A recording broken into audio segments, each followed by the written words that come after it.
Away we go.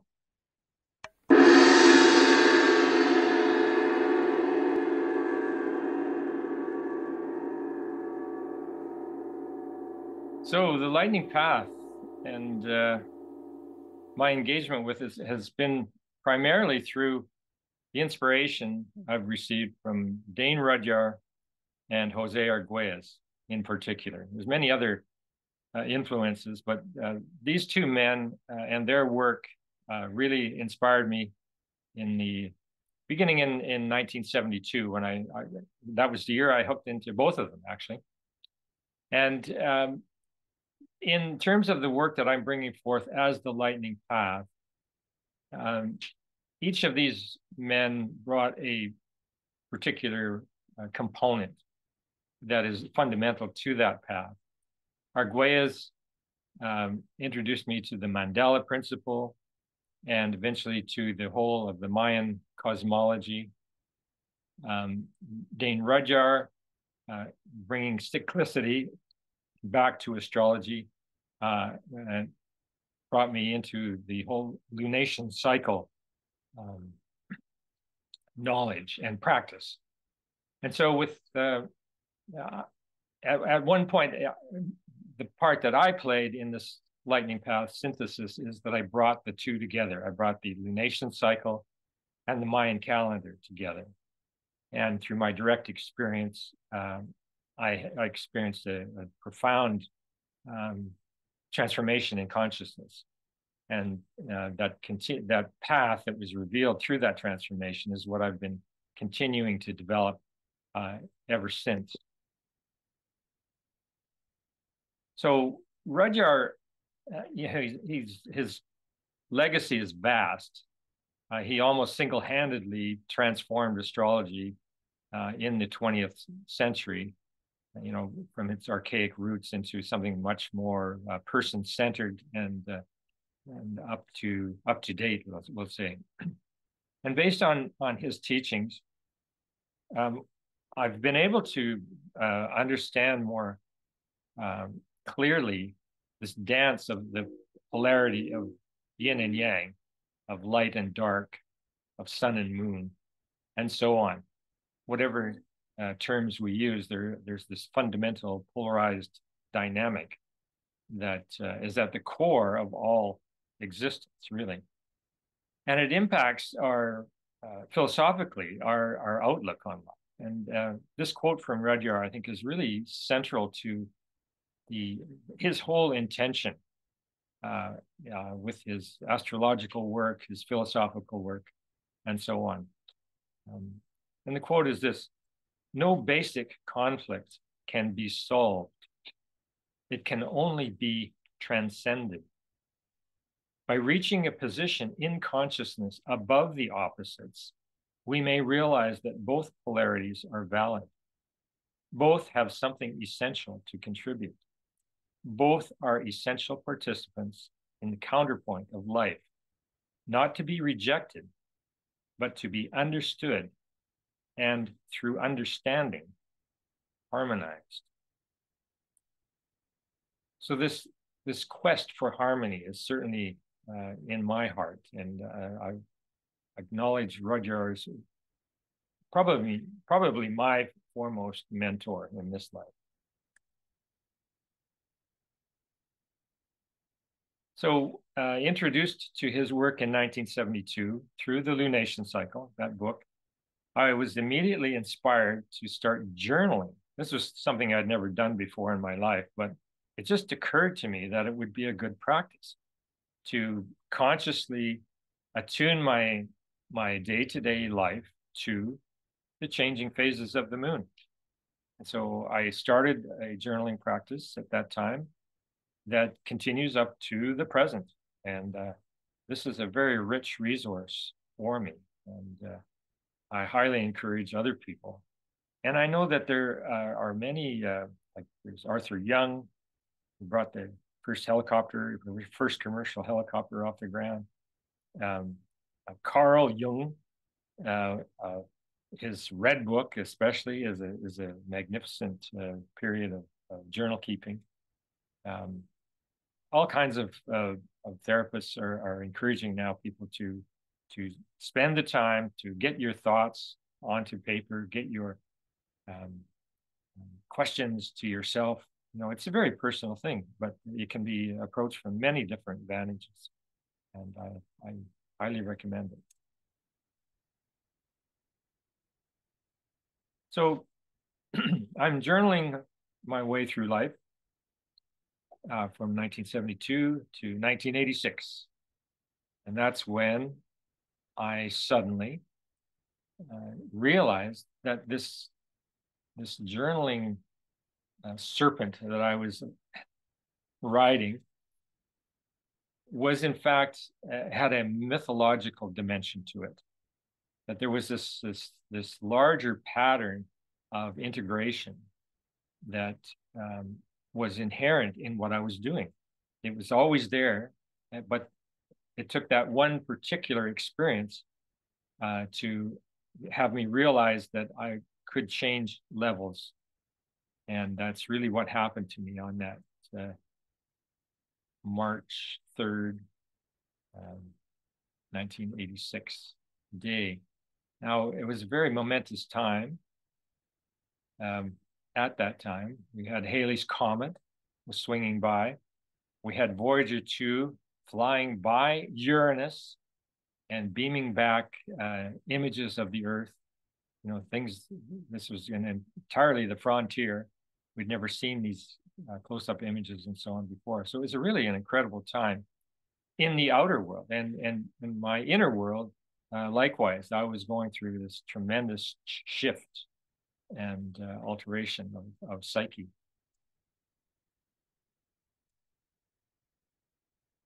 And this is evoking that same notion that I'm lunation journaling from 1972 to 1986. Suddenly I see that my path is embedded in a larger rhythmic structure, and that is a mythic structure now, I'm starting to realize. And James Hillman has a great little quote on that. Myths do not tell us how. They simply give us the invisible background which starts us imagining, questioning, going deeper. Now, that's exactly what I experienced. Having had that illuminating, transformative March 3rd experience, I then was presented with, well, so are you going to move ahead with this or not? And I had to make that choice. And of course, there was so much momentum in my personal self at the time that I just, it was no question I had to move ahead. And of course, my outer life changed in accord with that transformation. But that's been the path. And a path of imagining, questioning, going deeper. Spilsbury and Brenner in the Mayan Oracle have this to say: myth is a transitional metaphoric construct, leading one to a more expansive, unified truth. So once again, this is the nature of myth, and that was directly the kind of experience that I've had on this journey. It has been leading me on into more and more expansive realms of consciousness. Now, along with this, by 1986, I was into Arguelles' teachings on the Mayan cosmology, and in particular, the myth of the feathered serpent. Now, the feathered serpent is referred to under various names, depending on different sections or portions of the Mesoamerican civilization. So the Maya of Guatemala, we call them Gucamats. The Maya of the Yucatan, Kukulkan. The Aztecs referred to feathered serpent as Quetzalcoatl. The Inca, Viracocha. And we also have the Hopi and their myth of Pahana.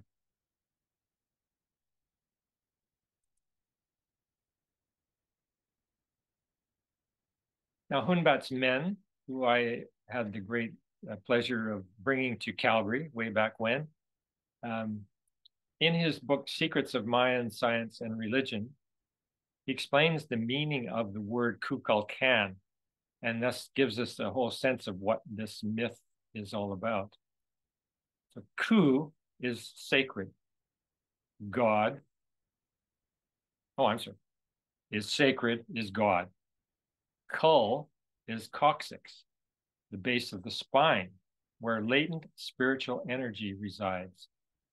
Kan means serpent. Kukulkan, therefore, is synonymous with Kundalini, which is what the Kukulkan Quetzalcoatl archetype is all about, of course.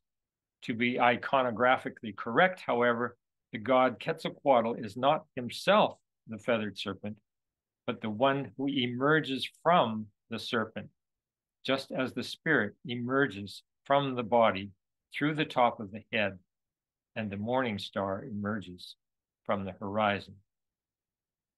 So here we have the sense of how personal our connection to this mythological figure can be, as personal as what's going on at the base of our spines. Feathered Serpent is about spiritual sovereignty. Laurette Sejourne, in her book Burning Water, what makes Feathered Serpent a king is his determination to alter the course of his existence, to initiate a journey to which he is forced only by inner necessity. He is sovereign because he obeys his own law instead of that of others. He is the source and origin of movement. So this is kind of the essence of the archetype, Feathered Serpent.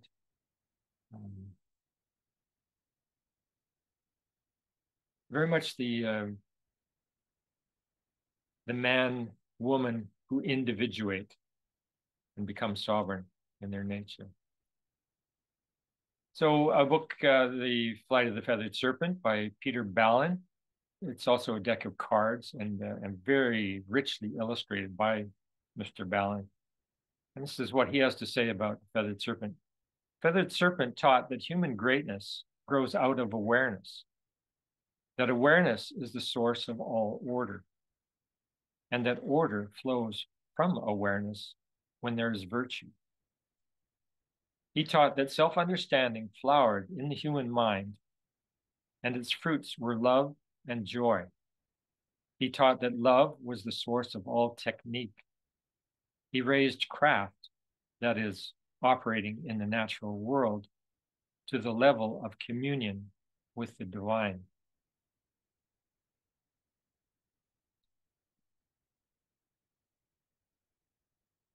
Carl Jung has done extensive research on Mayan cosmology, the Mayan calendar, and here we a quote from his book, The Mayan Calendar and the Transformation of Consciousness. The plumed serpent is the wave movement of creation, generating the alternating rise and fall of civilizations. So we have a very expansive aspect to the feathered serpent myth, as well as that very particular connection that each of us has. Robert Boissiere, who I befriended years ago down in New Mexico. Robert gives voice to the notion that Quetzalcoatl is part of a great return now well underway. In his book, The Return of Pahana, he expresses the following.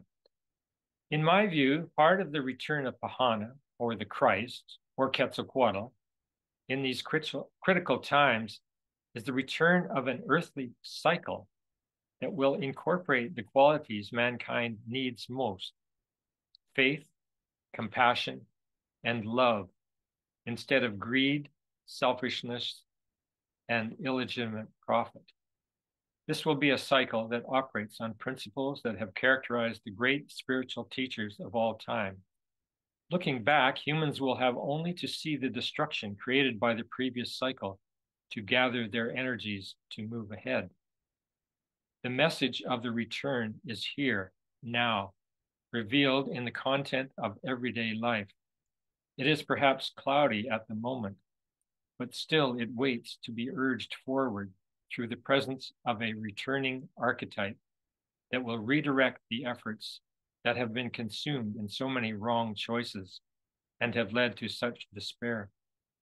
This is where the Native American revival, the New Age revolution, and the 100th monkey syndrome are taking us. This is what the return is all about, the myth becoming reality.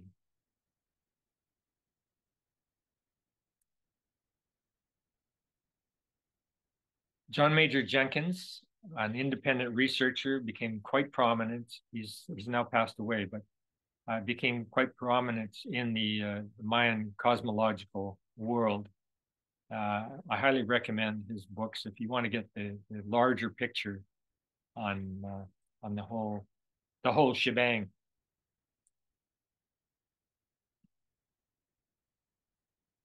My primary reference for the myth of the feathered serpent has been Arguelles, and especially his book Earth Ascending, the law governing whole systems, which came out in 1985. Excuse me. I got into in 1986.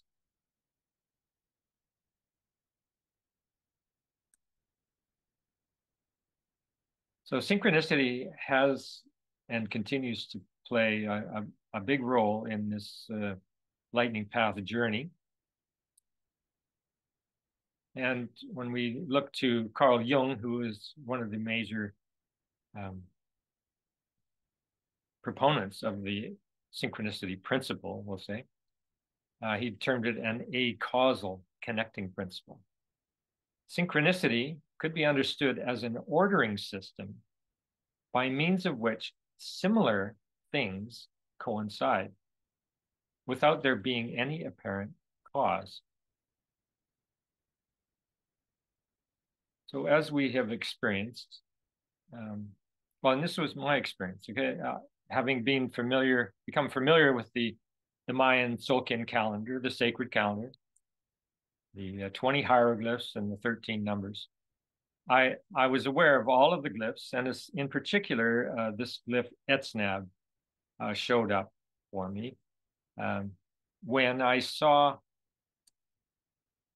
an image, this image on the right, which is a stone monument that Carl Jung crafted at his home on the edge of Lake Zurich, I believe it is. This stone had this formed stone, the cube here, the square, had arrived at his home unexpectedly in a load of stone that was meant for a building of I think a gateway or a fence or something. Anyway, it was sent by mistake, but when he saw it, he was taken by it and felt that he needed to have that. And for his 75th birthday, he had this in place and had carved on it on three sides different messages. And so here's a man coming to his 75th birthday with the notion that he's going to leave something really solid behind, covered with symbols. So he out of all of what he could have brought forth at that time, he condensed it down into this fairly limited group of symbolisms and quotes and so on. So when I happened to see this image of his monument, I was struck by the image, which is in the upper right-hand corner here, because it resonated in my mind so clearly to Etznab, which is shown on the left. It was indisputable to me.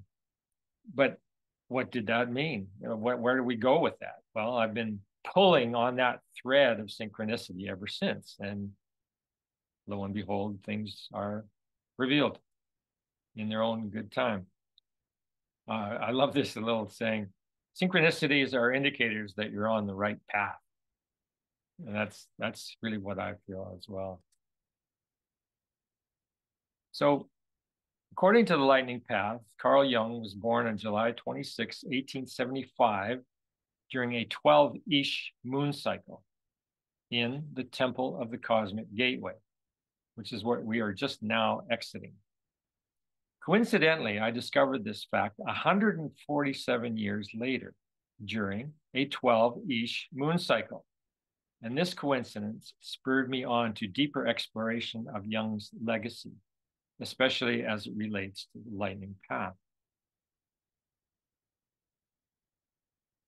So here we have Mr. Jung in his Temple of the Cosmic Gateway. And when I say that we're just now exiting this, well, this is according to the flow of the symbolism of the lightning path. Yes, we go from moon cycle to moon cycle. And every 13 moons constitutes a whole. And that whole is considered to be a temple of the imagination, basically, the mythic imagination. So here we have this this major presence in that of Mr. Jung.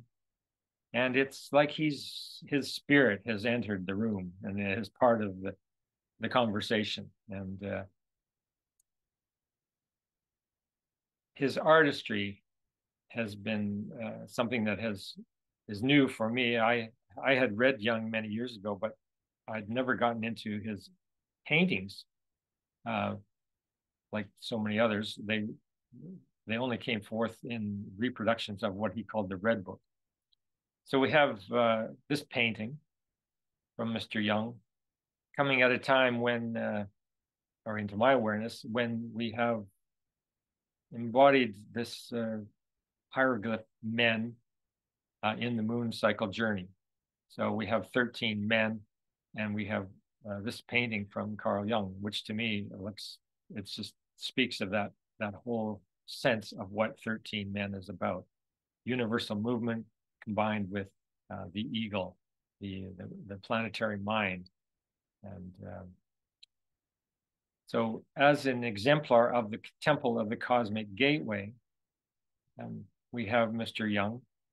Through his spiritual presence, his depth psychology, and his shamanic artistry, the pioneering spirit of Carl Jung has supported our conscious entry into the mystic realm of the planetary mind, 13 men.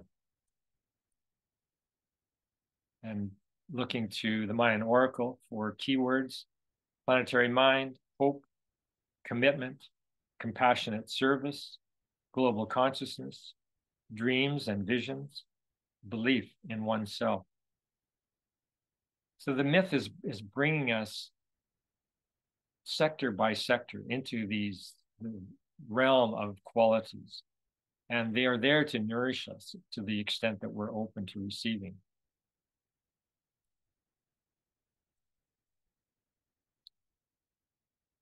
Now, 2 days after our last new moon entry into moon cycle 13 men, I participated in an astrology Zoom call with Radalina Shanova and friends. During the call, I shared my recent experience of synchronicity related to Carl Jung and the lightning path. In response to what I said, Zoom call participant Simona exclaimed, "I have another synchronicity for you." She then posted a photo of a massive sculpture in England created by Anthony Gormley entitled Angel of the North.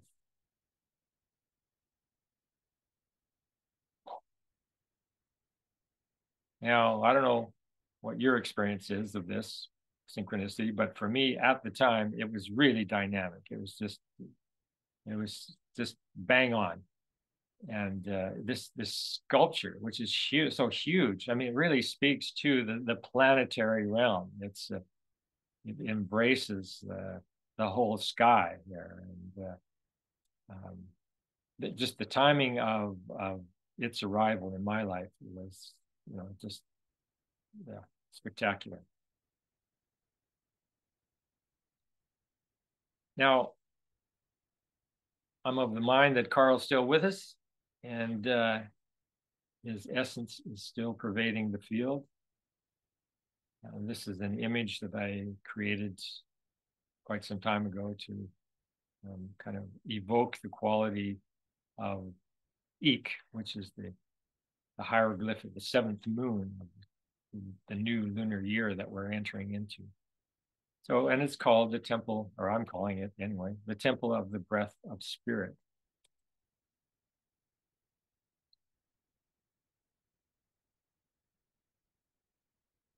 First, let us look deeper into the synchronicity discussed during that last new moon Zoom call. So we had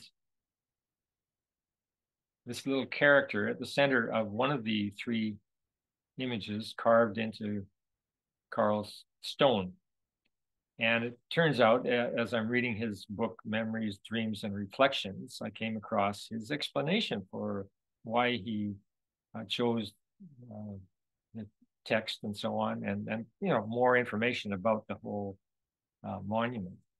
So this character we see on the right, circled, is a depiction of the entity Telesphorus. I think this is coming out of ancient culture, maybe a Greek or pre-Greek. Anyway, Telesphorus, the accomplisher, traverses the dark places of the world like a star flashing from the deep, leading the way to the gates of the sun and the land of dreams. So here's Jung leaving this kind of message for us, that there's something going on here. There's something bigger and broader. And when I came across this phrase, the gates of the sun, I immediately reflected back to my awareness of the gate of the sun at Tiwanaku in Bolivia. So here we have Carl Jung, exemplar of the Temple of the Cosmic Gateway. And through this pulling of synchronistic threads, we've now arrived at the gate of the sun at Tiwanaku, Bolivia, which I find is just quite fun and profound. There's something special there. There's this particular depiction of the spirit of feathered serpent, as I indicated earlier, Viracocha. So we have the myth of the feathered serpent once again wound into this whole synchronicity stream. And what does that particular Viracocha image further take us to?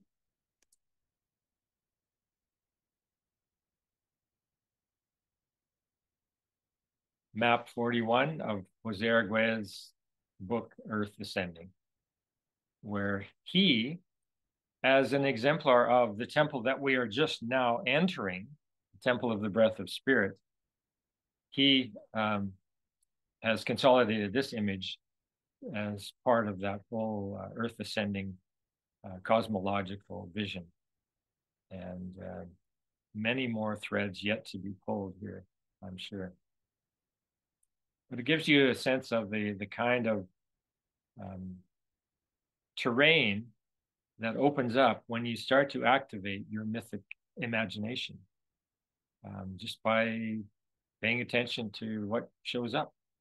And when there's pairs of things show up that aren't apparently causally connected, they're still very important in our overall journey.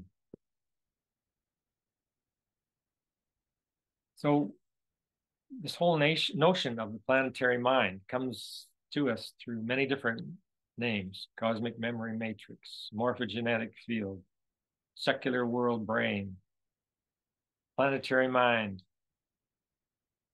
mental sphere, global brain,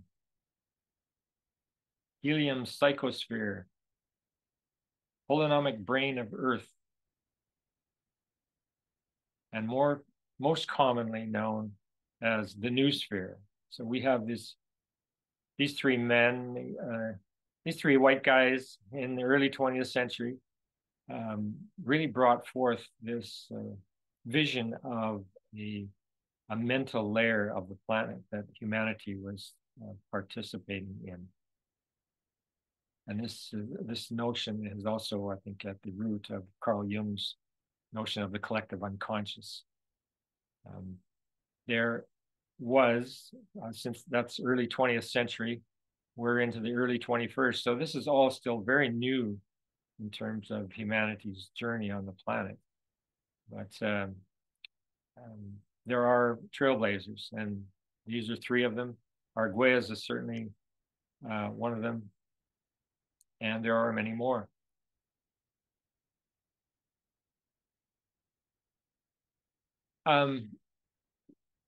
Arguelles was one of the founders of the whole Earth movement that came out of California back in the 70s. And during that time, he had a correspondence with Buckminster Fuller, who was what we used to call him the planet's friendly genius, also known as Bucky. And he was brilliant. He's the man that developed the whole technology around geodesics, geodesic spheres, and so on, but much, much more. But Jose and Bucky had this conversation. And as Arguelles says, around the same time, I had a fruitful correspondence with R. Buckminster Fuller, who first suggested to me the presence of an information storage and retrieval system existing as some kind of psychic field or thought belt around the planet. It was by this means, Bucky wrote me, that he could converse with the pre-Socratic philosophers as he strolled down the beach. Now, I don't know about you, but I have had experiences where I really felt that I was in resonance with usually other mammals, and that it's a very real phenomenon, that this isn't just hocus pocus, that there is this notion of a psychic field that we are all interconnected to, but that there's a certain mode of receptivity required in order for us to operate in that realm. Nonetheless, it is something that can be cultivated, and it's certainly something I aspire to. And I find that the symbolism Arguelles shares with us has been very helpful, just in imagining this holistic view of the world and of what it's capable of. So in Earth Ascending, Jose uses primarily the words the psi bank to refer to this planetary realm of consciousness, as opposed to the noosphere, although he does use the noosphere because it's so popular, but referring to basically the same thing. Only he has his take on it is that the Mayan calendar matrix is a major component of what he's calling the psi bank.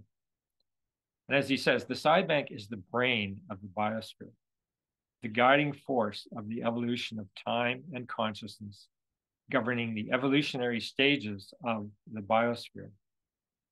As the repository of all thought, unconscious and conscious, the psi bank remains in the instinctual unconscious until the advent of self-reflective thought.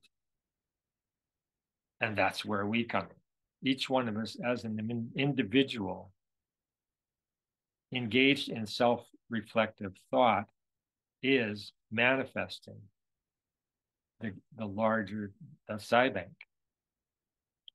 We are already connected. This is a matter of becoming self-reflectively aware of that connection. Jose's Manifesto of the Noosphere came out in 2011. Probably the best overview of all the different streams of thought that are related to this phenomenon that I've come across. it does bring up, let's say, contentious issues around what's actually involved here. So I just put that out there that although Arguelles has been a major mentor for me, there are places where I disagree fundamentally with some of his approaches. But it's for each person to determine for themselves. Trust your gut. So as with each call, we get to the point where, so where are we now in our journey through this? In this instance, we'll call it this planetary matrix of vision. And the answer to that is we are entering one kib, doorway to the temple of the breath of spirit. So once again, this moment of choice, really. Do I continue to connect and to refer to this mythic structure or not?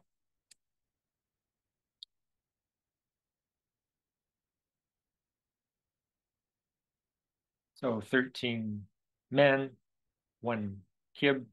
Another Carl Jung painting enters the field.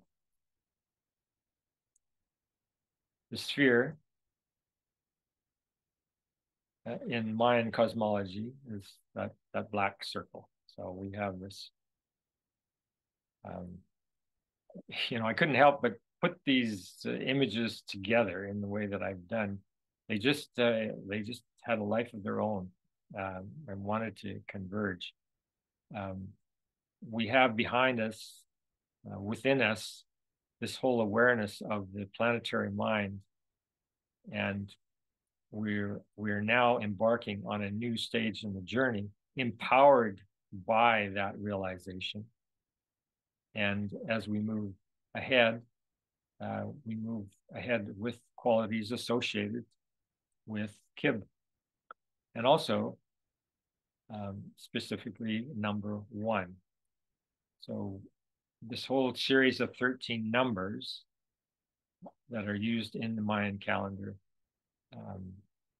every number has its particular character, its place in a numerological chain that leads towards a further dimension of understanding. So for those of us who sees this particular moment, this singular moment, this one Kib, just know that we're entering into an adventure in consciousness.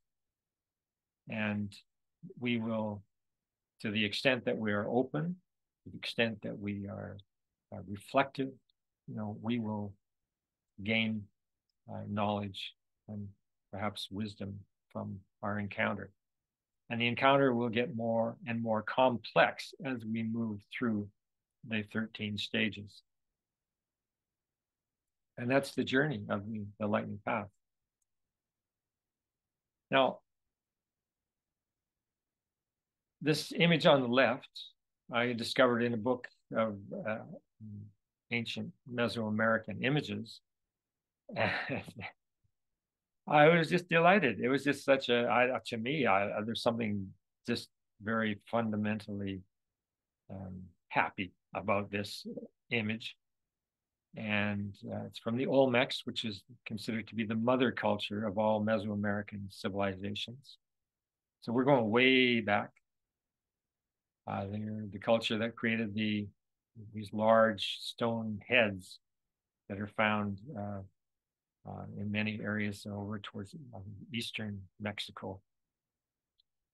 So he, as a figure, carries this white circle, which we're taking as signifying number 1, so unity, associated with feelings, gateway, direct access, transmissions, preparation for ascension, transcendent consciousness. So these are the keywords from the Mayan oracle, Spilsbury and Brenner. So keeping those qualities in mind, we then look to the hieroglyph. This is Barbara Nin's beautiful rendition of this particular hieroglyph and her wonderful connection with dolphin, with cetacea, basically. And the keywords we're combining with those of unity. We have grace, trust, inner voice, galactic conduit, reception, mystic transmission, divine communication, cosmic consciousness, golden pillar, ferryman's staff. So these keywords are taken from the book, The Mayan Oracle, which I highly recommend. I mean, these are only keywords just to kind of get your imagination prompted. But in the book, you can go in and there's 4 or 5 pages on each hieroglyph. And some of those pages are devoted to exploring the shadow side of what we're dealing with. So very helpful in terms of fleshing out what each hieroglyph means and each number. This Kib image was co-created by Teresa and my partner and I, and we were aware at the time of the keywords: grace, trust, inner voice, galactic conduit, reception, mystic transmission, divine communication, cosmic consciousness, golden pillar, ferryman's staff. All of those, again, from the Mayan Oracle. So we used to, we had a practice where at new moon, we co-created a new painting. And I based, interpreting the hieroglyph of that particular moon cycle. It was a very incredible journey. We did all 13 moons of the temple of birth, and not knowing ahead of time what we would, what the image would be. Each time we went into it with an awareness of keywords, but there was no forced effort. It was very much a place of receptivity and just allowing it to come through, and being simply being the channels for that.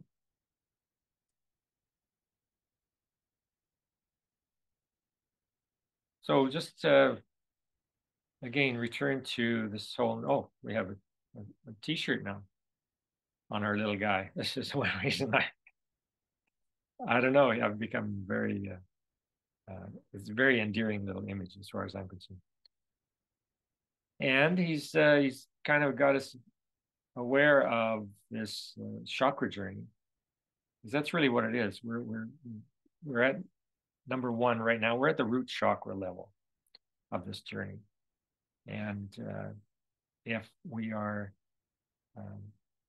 intent on traversing the length and breadth of the lightning path, then we'll be maybe setting some intention at this time around that.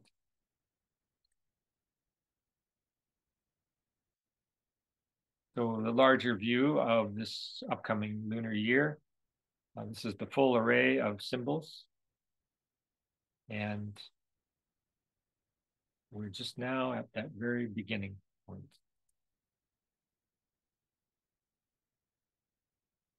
So in an effort to bring this series of hieroglyphs, bring them forth for folks to engage with, I was many years ago challenged to create these invocations for each temple.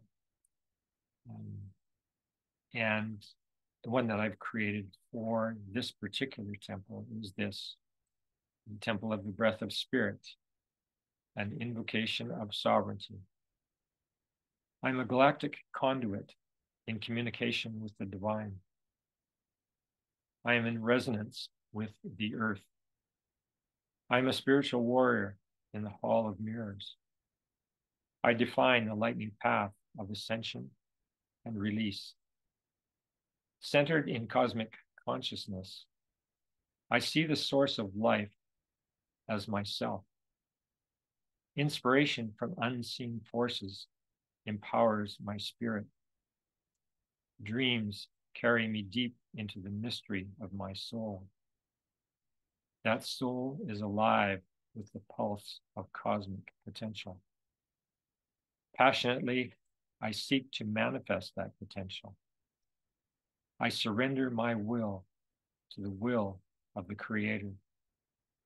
To the great work, I dedicate myself. To the great work, I show the way.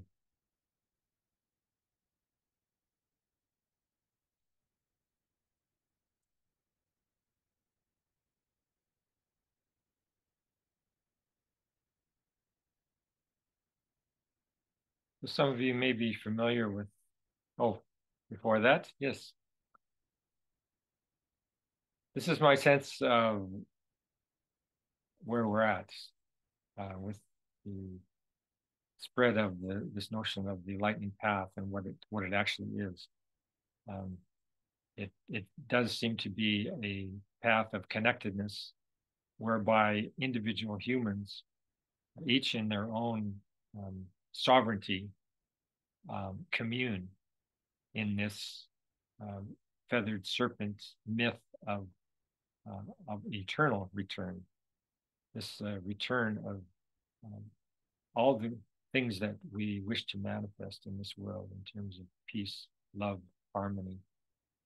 The matrix is potentially there for us, but each of us needs to be active as let's say a node. Each one of us is a node in this vaster network, just like a Bitcoin sphere. Each node has all of the knowledge required somewhere within its frame, and we can share that knowledge. We can distribute that knowledge right from where we are. I mean, these new technological tools that we have are facilitating that.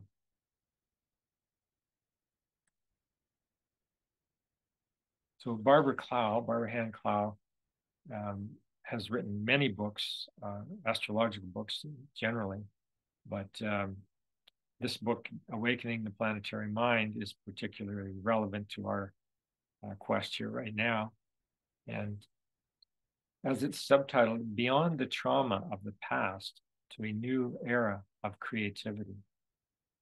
So Barbara is all about empowering people with the knowledge and the resources to manifest these creative impulse within humanity. And this particular book refers to, well, as we see here, I can't quite see all of the text.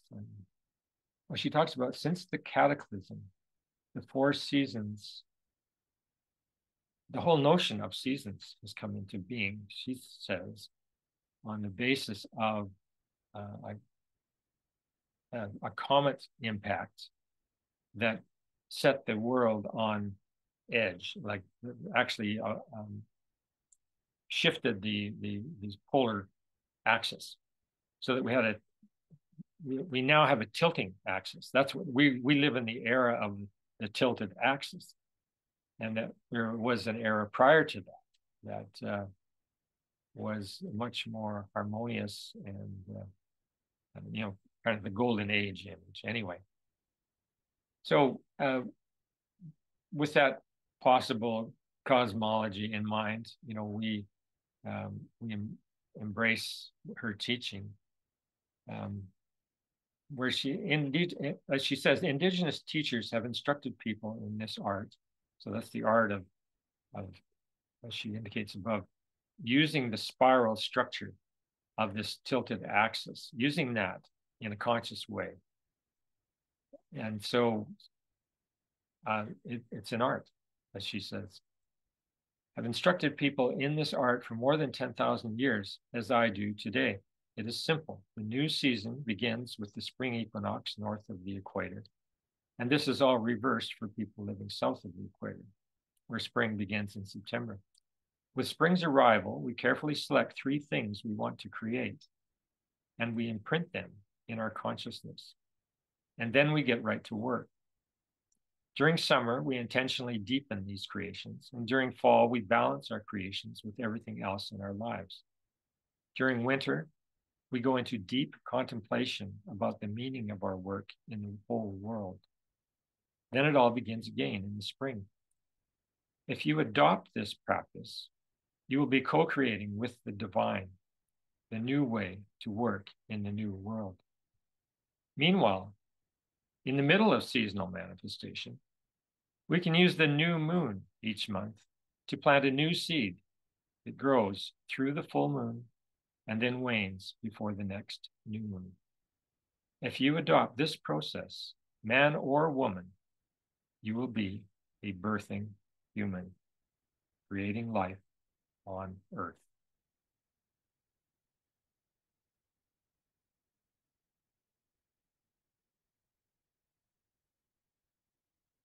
So the last word.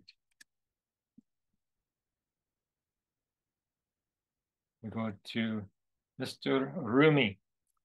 A new moon teaches gradualness and deliberation, and how one gives birth to oneself slowly.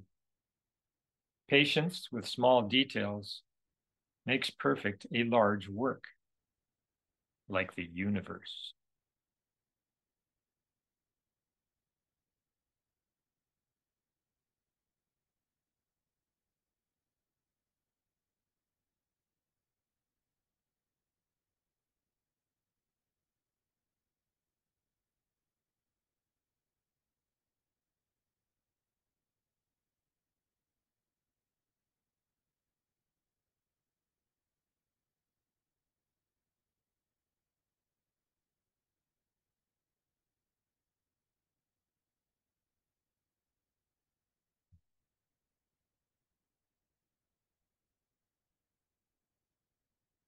Thank Can't you. hear anybody if you're speaking. Yeah, thank you. Thank you. That was very full. Wow. Okay. I just never know what Very, the day is going to bring, you know, and it's it's been full. yeah. Yeah. I have a question about the ferryman's staff. Mm-hmm. Do you have more information about that?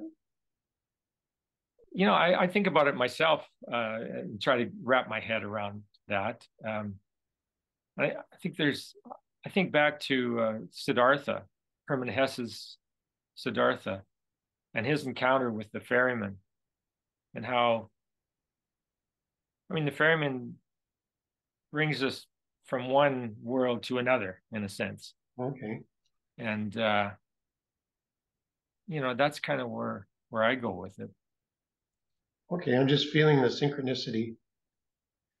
When we went to Salt Spring, we took the ferry, and I don't post pictures of myself very often on Facebook, but I posted a picture that Sophia took of me holding my walking stick, Right? Yeah, I saw that. my staff. So Yeah. I'm going, Yeah. oh, Yeah. there's the ferryman's staff. So, Well, and in the old boats, wouldn't the staff would be, mhm. yeah, pushing. So there you are, just be in it. Yeah. So we had a lot of Raven on our thread this past um, month.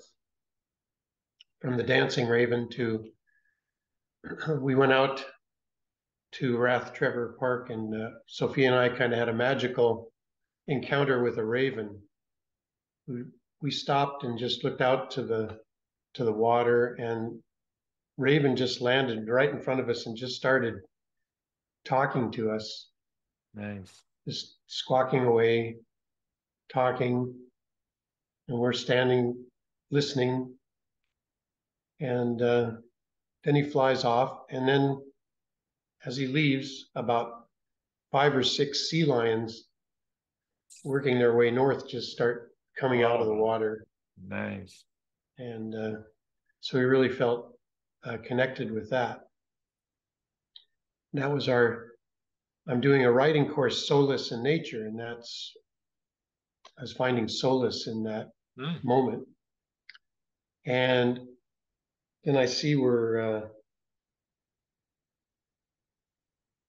you talk about the self-reflective thought. And so in the coaching course that I'm taking, the week that I'm in, or last week, was about empathy for myself and for others. Mm-hmm. And so we're driving home, and we get to the intersection very close to our home, and there's emergency lights on. There's an accident in the intersection. And it's dark, and the traffic cop who's to direct me to the right apparently is doing a very poor job. His mind is on watching the accident and the gurney, and I see, oh, we're almost home. I see a way through the intersection to go home. Well, he suddenly yells at me and then hits the driver's window with his fist, and then yells at me. And then I stop and I go, oh, I'm not going that way. So I turn right. And on the way leaving the scene, he slaps the hood of the top of the car with his hand, like a slap. And all my authority issues come up of the past. And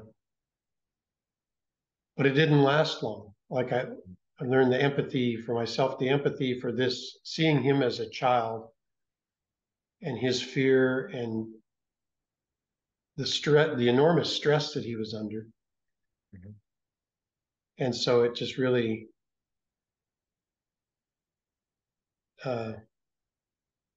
came up for me around this synchronicity with this empathy week. And then suddenly this psychic field is showing me, okay, you're going to learn about empathy this week. Here it is. Right on. And so that self-reflective thought that you mentioned and this field really, really came home. Nice. I think the other thing when you mentioned the feathered serpent, the phrase "my word is law" comes up, and then when you mention in each of those sovereign statements, I am, I just really feel my word is law. And as I mentioned earlier, I said, oh, I'm going to commit to showing up for Dwayne's presentations, so I feel my word is law. And to me, that builds trust.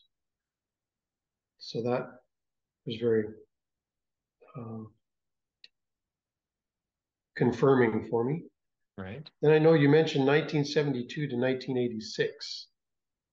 That's 14 years. And I started just to do math because you mentioned the number 7 a lot. And I go, oh, that's 14 years. So that's 2 times 7. And then you have the 7 times the 12 is 84, which is your Uranus connection.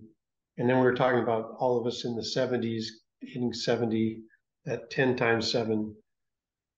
And then the phrase, the 7-year itch, came to me. I go, oh, where does that... What's with that number anyway?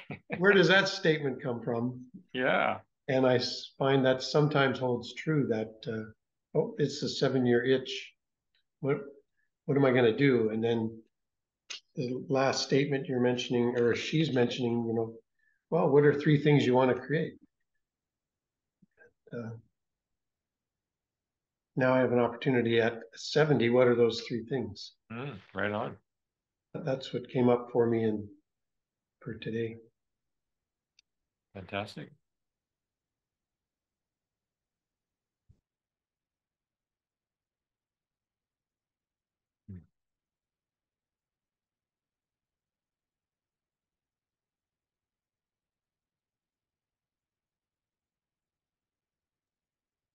Shirley, you want to share?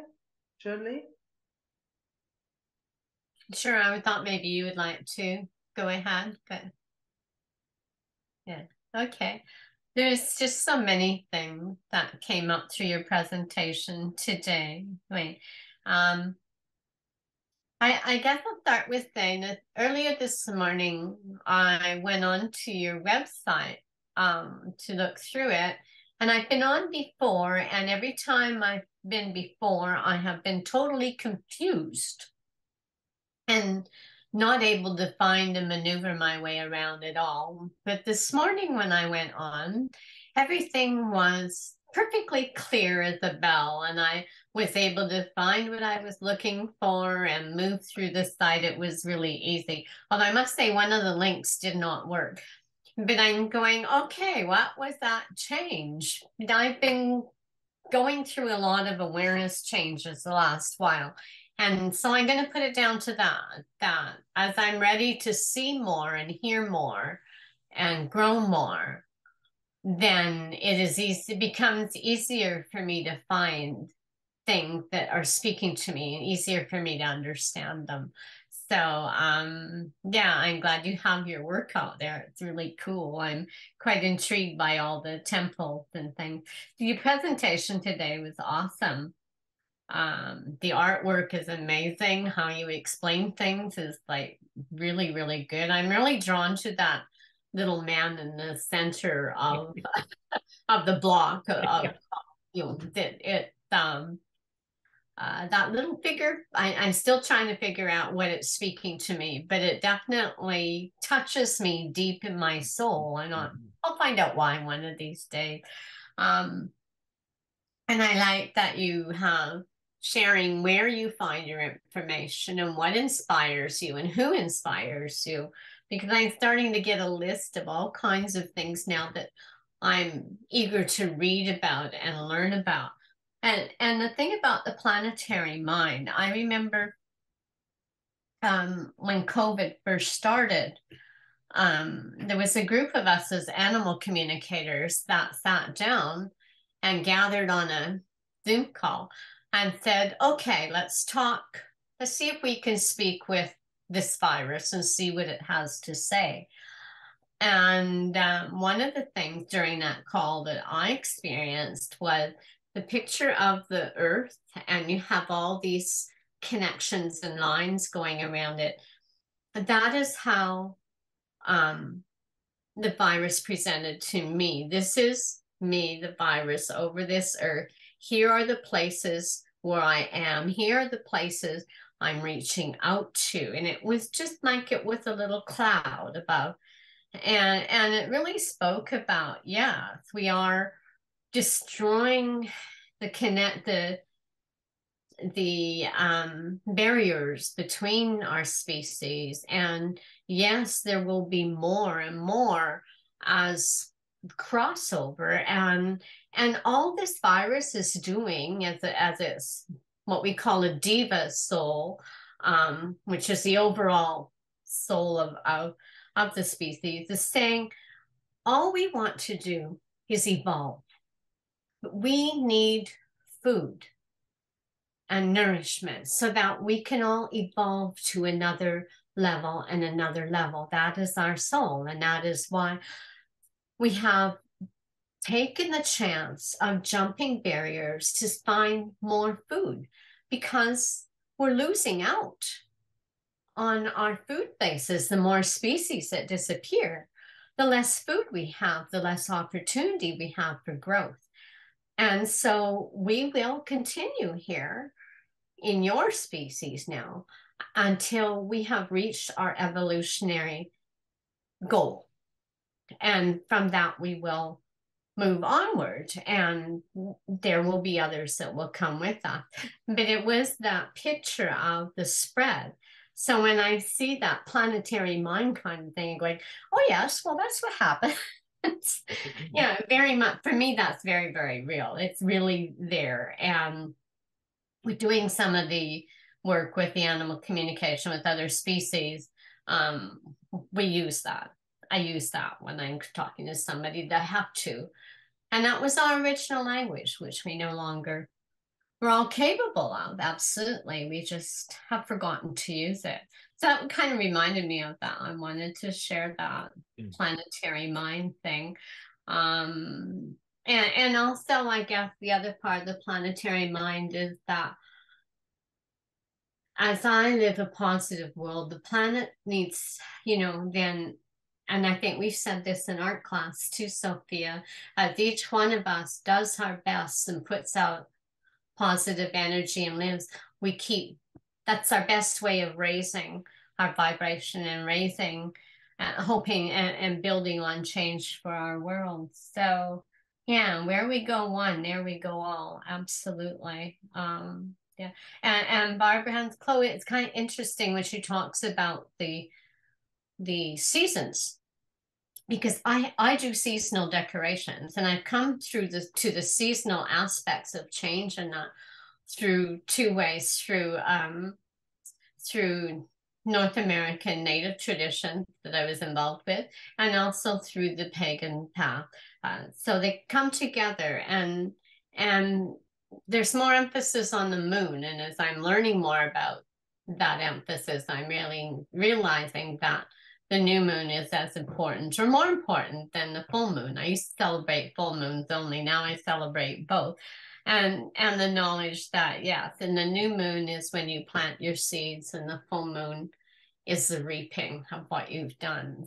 So I really like what she says about the seasons, and well, I'll pay even closer attention now when winter is for hibernating. And I was asking about my vision board, how writing and artwork was going to work with my vision board of having a business. And the answer from my muses was really simple, that your downtime will be in the winter, and that's when you will be creative. So thank you for all your sharing, because it really adds to my soul peace. So thank you. My pleasure. Yeah, I want to ask you about, I see on your door to your left. Oh, on my door? Kokopelli. Yes, absolutely. I love Kokopelli. Oh, yeah. Naughty sometimes, but part of the knowledge I know about Kokopelli. But yes, I'm in my music room. Beautiful. So this is my music art room. So I have hand drums, and that's a quilting panel that I made up. Yeah. Yeah. So you did note the Kokopelli in my presentation. I did. I'm going, oh, are you bringing up something? He's noted for getting around, He's a little trickster. Yeah. And I'll tell you, with my understanding in Kokopelli, well, is the music, for one thing, and he always brought festival music. And a side benefit of having him for music and art was that apparently Kokopelli encouraged fertility, because Kokopelli is a trickster, liked virgins in the community. At least that's what that was shared by a medicine man from somewhere in Arizona, so or somewhere in the Southwest, that had shared stories of Kokopelli. So we never know. But I really like the Kokopelli image and the flute. So it's fun. Yeah, that's great.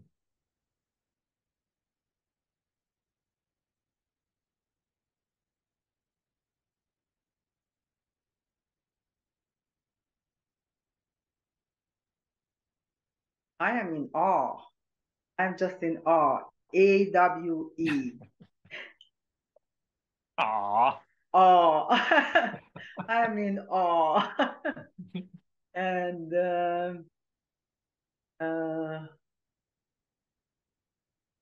yes, it's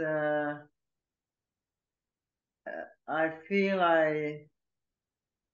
I dropped into some very deep connection with your whole presentation of um, all of these different elements which showed up in your presentation, that how that showed up in my life, and talking about synchronicity, you know, like I have paid attention synchronicity in my life, but it always I thought that is it just happens. It's just natural. It's always happens, and maybe I never really paid attention on the mythical level. You know, maybe I paid attention of the flow of natural flow in a kind of physical level. And many moons ago, I went to a tarot card reader, and she said to me, your life is easy because you pay attention to these so-called, she called it coincidences, what kind of coming to your life, and you take it for granted that that's just how life is. And she said, you always know when and where to be. And I kind of was struck by her reading, because I felt that was given, like it was given to me, like it felt like it was my natural way of living. And I always thought that everybody lives by that way, that they kind of pay attention what is coming, and then they ride on that wave. And she said, no, no, no, no. She said, most of the people don't. So she said, don't take it for granted. It is kind of a gift for you, which you have, and you just kind of accept it, that that's how things are. And so recently I started to actually study a little bit deeper about synchronicity, and connecting through Jung. You know, Jung talks about the deeper level of synchronicity, and Jung has been in my whole entire life an important person to learn from it. And the last time we went to Switzerland, I almost went to see his house, almost. Oh, I would love to but go there. Yeah. yeah, but then other things were happening, and so I said to myself, oh, maybe that's just gonna give me another reason to go back to Switzerland and visit some friend. And definitely the intent is going to see his home on Lake Touch Zurich. that monument. Yeah. Yes. Oh, that Yes, would be and great. like I just want to say a tiny synchronicity. What happened this on Monday? I had a client of private coaching, and in the 90-minute coaching, constantly the idea came that she is struggling to be in the present moment. She said, either I feel that I am in the regretting the past, what I've done or not, or this anxiety, I am traveling into the future. So at the 90-minute session, I would say probably the half of it we spend on this, how to stay in the present moment. And when I finished this session, I just went on my email, and I am connected to the Ariati bookstore, which is a bookstore promoting the Buddha's teaching. and every day Buddha's words comes, and that particular day was about the how to stay in the present, and the person who is capable to stay in the present, not in the past, not in the future, but staying in the present. And that now, today is Wednesday, it's connecting because the bottom, but the last sentence on that quote is that person who is staying in the present, capable and able to ferry to the other shore. So here we are, we have the ferryman I love taking us to the other shore, and who is in the present moment. So I was just kind of listening, and I had the same thing when I was seeing the ferryman. I said, what is this ferryman about?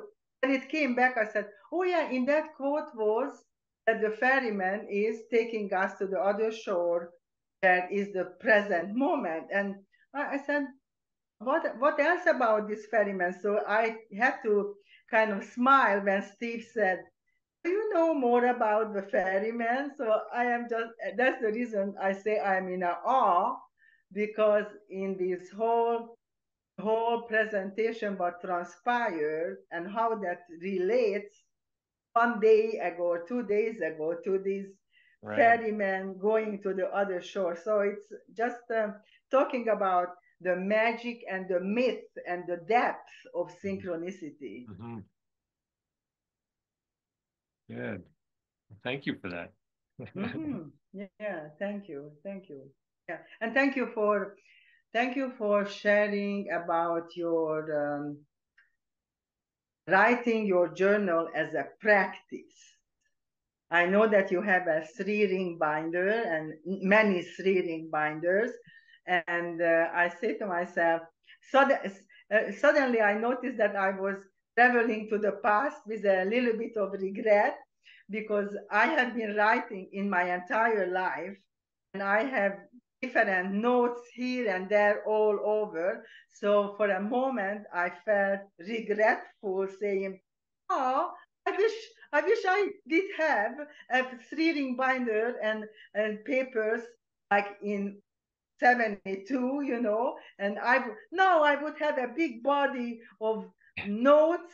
And I said, yes, Sophia, but it wasn't. So just let it go, and maybe you can start today. So I think I'm gonna go and buy a 3-ring binder and I have many 3-ring binders, but it's just many different things. Yeah. And my notes are all over.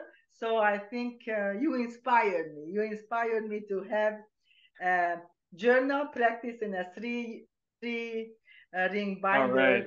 That's great. This buying paper, which already has the 3-ring punching. Right. Because Steve and I, we have a puncher, and many times we punching paper. But I said to myself, I don't need to punch. I just buy those paper. Everything is available. So for inspiring me. Oh, that's great. That makes me happy.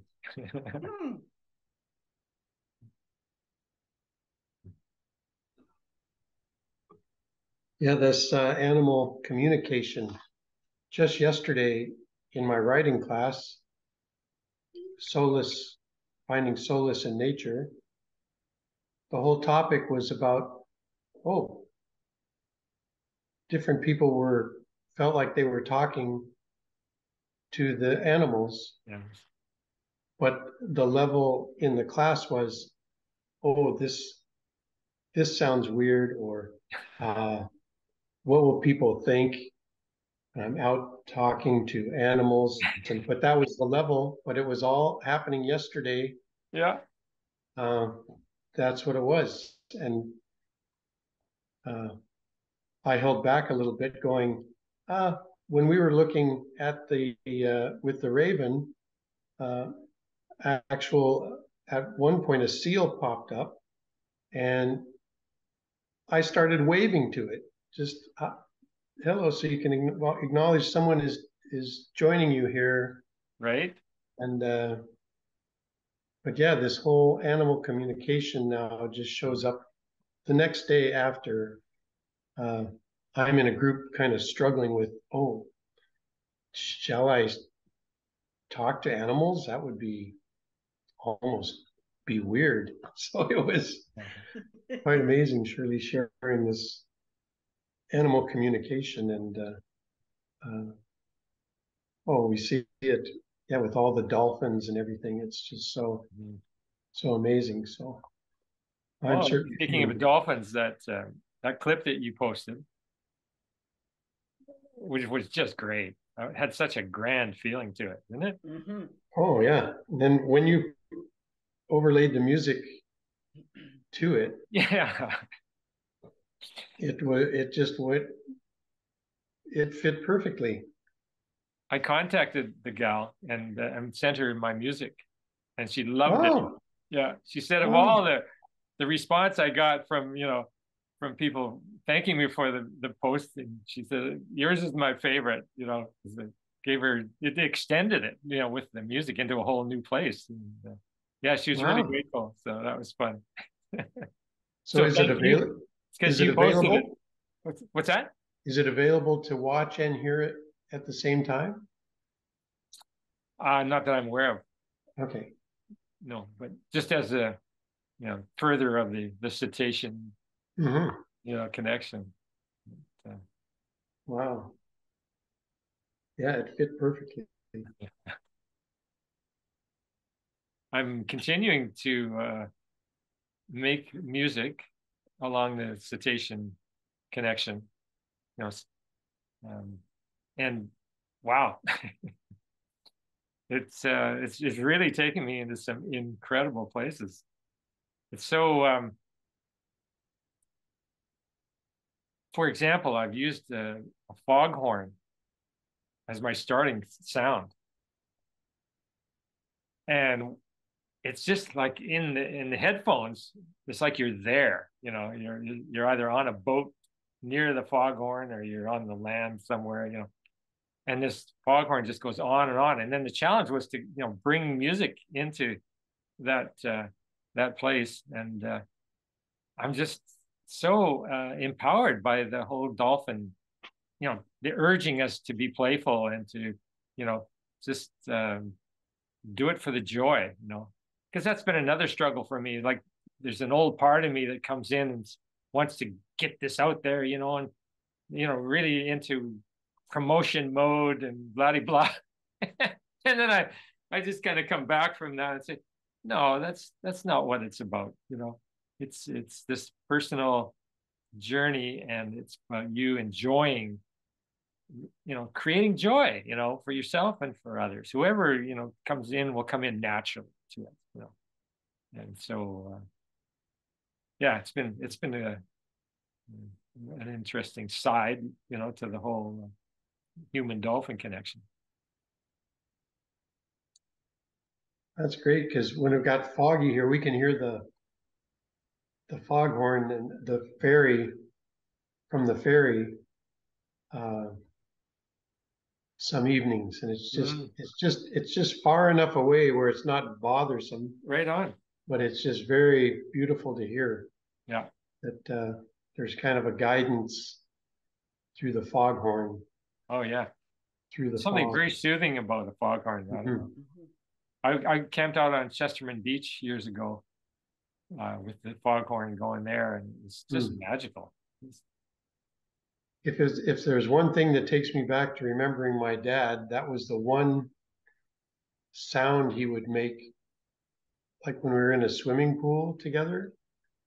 He would come up and he would make a foghorn sound, and Sophia and I watched a comedian the other night, and he was saying this difference between men and women.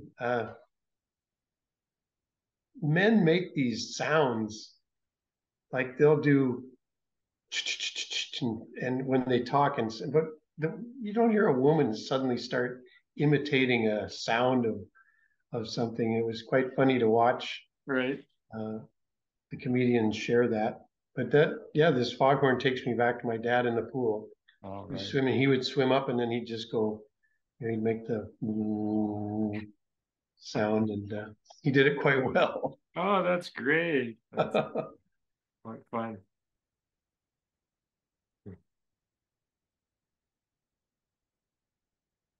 So about a week into this cycle, we're the eagle, the planetary mind, and I'm on my regular walk. I mean, I'm either with Teresa on the walk or I'm just with Goldie, with the dog.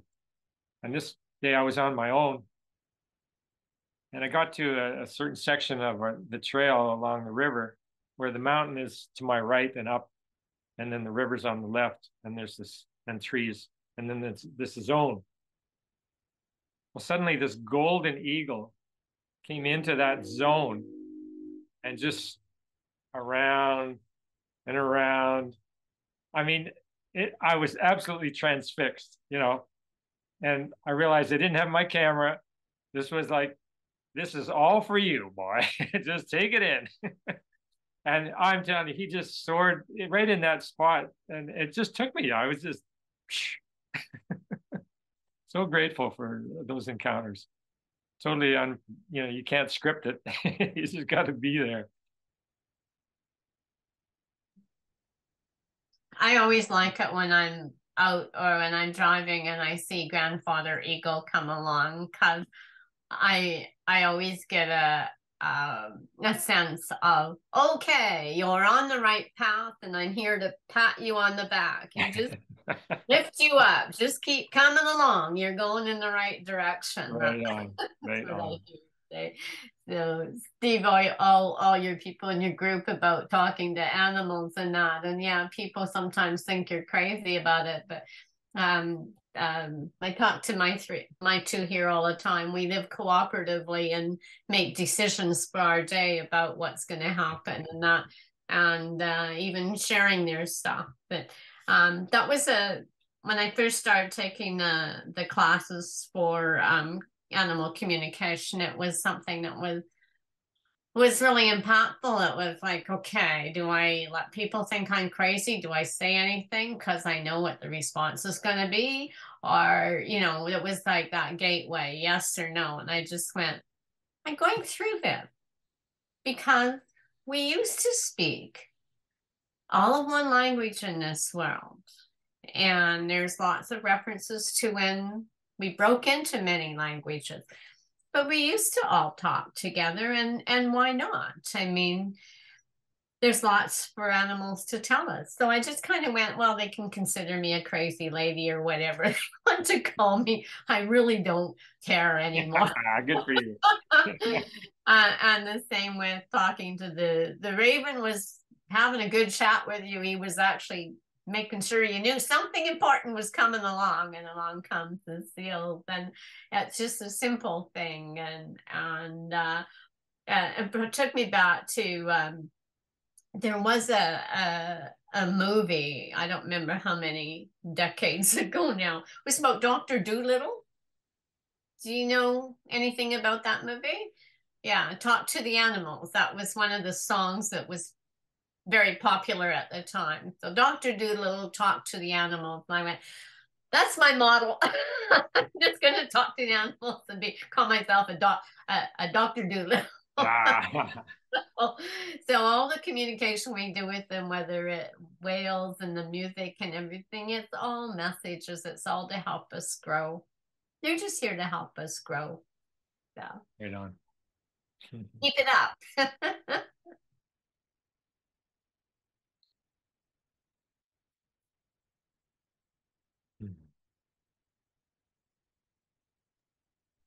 Yeah, I became a believer in it when we watched that video of the woman that communicated with the black leopard that had been on like one of these cat rescue, and it was a super aggressive black leopard that the handler was even afraid to feed practically.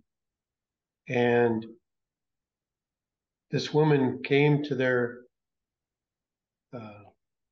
farm, and he was so skeptical. But after she had been there and the work that she did with this black leopard, and then they interviewed the man, he was in tears from what he saw, the change to that leopard when she welcomed the leopard and dealt with the abuse that the leopard had suffered from. And it's just an amazing video, and that convinced me that there's communication with the animals for sure. What's the title of that? I'll have to find it. Oh, I'd appreciate seeing it. Yeah. Yeah. Yeah, so would I. Do you want to? Yeah. I'll see what I can find, and then I'll post it to you. Yeah.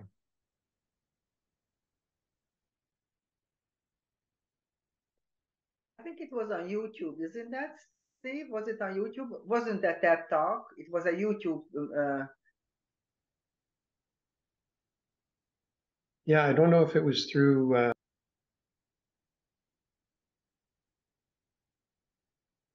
You have to unmute. We cannot hear you. You are, yeah.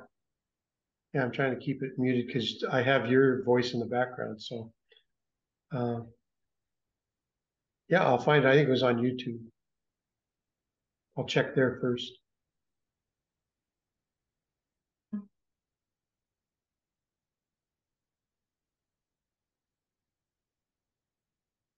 Well, looks like we're kind of rolling around. Mm-hmm. Been great.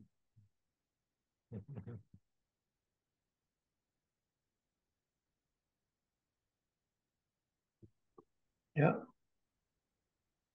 I'm just like the man and the leopard. I'm starting to feel that this stuff works.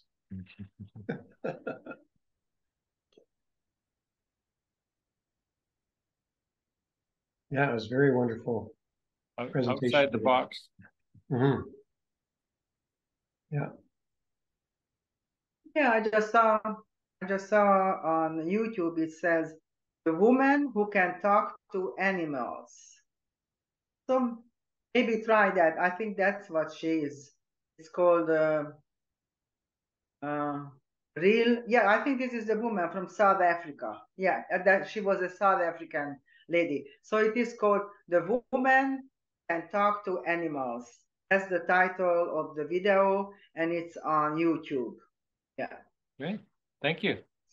Simple is like Definitely that. check Yeah. that And out. she's a South African lady. Yeah. No.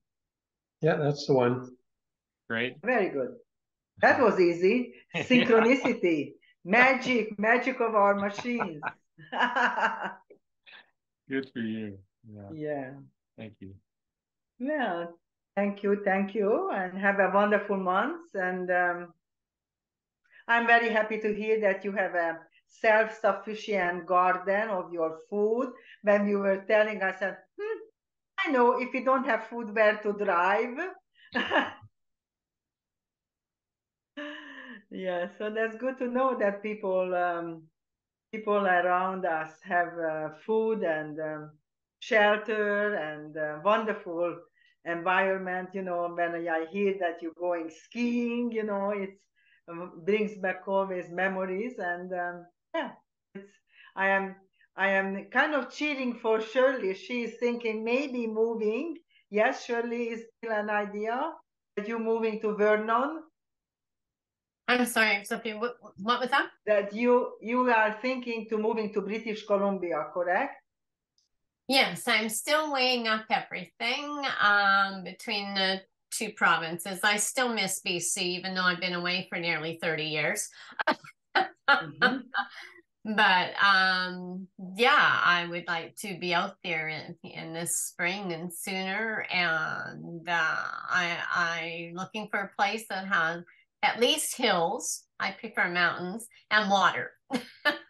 Yeah, and my vision board is a retreat B&B. So it's not a bed and breakfast that you would come and just, oh, I'm in the area and go. You come for wellness and for healing and space and peace, unplugging, that kind of thing. Yeah, so I'm looking for a community that will support that. So yeah. Yeah, I like the interior. I lived there before, so that's kind of what I'm hoping for. So I keep putting it out there, putting it out there, putting it out there. So yeah. And I understand that you have family. You have family in different places, and then you have friends. So many reasons to move here. I did have family there, yeah. Not much left now. My youngest granddaughter moved from Nanaimo. She's now in Airdrie, Alberta. And my son is in Kamloops, but he's thinking of moving to Rocky Mountain House to be near his youngest daughter. And my other granddaughter that's in Kelowna is moving not far away. She's moving to Logan Lake. She's engaged and they're buying a house in Logan Lake. So really the only one left is my brother in Salmon Arm. That's okay. Yeah. So I said, okay, wherever I move will be for my own independence because my family are still young. The girls are in their 20s, and who knows where they're going to move in years. So, yeah, as long as I'm a little closer or can have somewhere where I can travel and see them 3 or 4 times a year, it'd be nice. Yeah. It'll come together. Yeah. Who knows? Thank you. Yeah.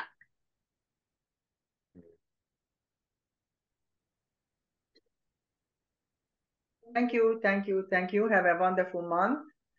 Big virtual hug. A cyber hug. Yeah, cyber hug. Yeah. Yep. Thank you. Okay, guys. Thank you. Thank you So much. Love you. Love you. Bye-bye. Bye. Bye. Thank you.